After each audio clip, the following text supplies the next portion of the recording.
എല്ലാവർക്കും drama review ചാനലിലേക്ക് സ്വാഗതം. ഓരോ സാധനങ്ങളുടെയും വില എന്താണെന്നുള്ളത് നമുക്കത് കിട്ടാത്തൊരവസരത്തിലേ മനസ്സിലാവും. അതുപോലെയാണ് ഈ വെള്ളം എന്നൊക്കെ പറയുമ്പോൾ അത് നമുക്ക് നിസ്സാരമായിട്ട് തോന്നും. പക്ഷെ അത് കിട്ടാത്തൊരവസ്ഥയാകുമ്പോൾ ആണ് നമുക്കതിൻ്റെ വിലയും നമ്മുടെ ശരീരത്തിൽ ആ വെള്ളത്തിൻ്റെ അംശം എത്രത്തോളം ഇമ്പോർട്ടൻ്റ് ആണ് എന്ന് നമുക്ക് മനസ്സിലാവുന്നത്. അങ്ങനെയൊക്കെ മനസ്സിലാവണമെങ്കിൽ ഇതുപോലൊരു മരുഭൂമിയിലേക്ക് പെട്ടുപോകുമ്പോൾ നമുക്ക് മനസ്സിലാവും. കാരണം ആ ഒരു മണ്ണിൽ നമുക്ക് നടക്കാൻ തന്നെ വളരെ ബുദ്ധിമുട്ടായിരിക്കും.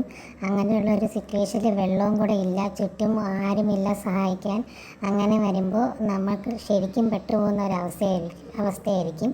അങ്ങനെ ഒരു അവസ്ഥയാണ് ഇവർക്ക് സംഭവിച്ചിട്ടുള്ളത്. ഇവരും ശരിക്കും അവിടെ പെട്ടുപോയിരിക്കുകയാണ്. അവർക്ക് വഴി മനസ്സിലാവുന്നില്ല. അതുപോലെ തന്നെ അവരുടെ കയ്യിൽ കുടിക്കാനോ ഒന്നും തന്നെ വെള്ളമില്ല. ഇവരുടെ ശരീരത്തിൽ വെള്ളത്തിൻ്റെ അംശമില്ലാതെ ഡീഹൈഡ്രേറ്റായി രണ്ടുപേരും തലയിറങ്ങി വീഴുന്നുണ്ട്. എന്നാലും അവർ രക്ഷിക്കാനായിട്ട് അവിടെ ആരും തന്നെ ഉണ്ടായിരുന്നില്ല.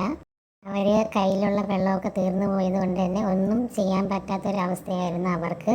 അപ്പോൾ എല്ലാവർക്കും ഹാപ്പി ന്യൂ ഇയർ. അടുത്തൊരു വീഡിയോ ആയിട്ട് വീണ്ടും വരുന്നതായിരിക്കും. താങ്ക്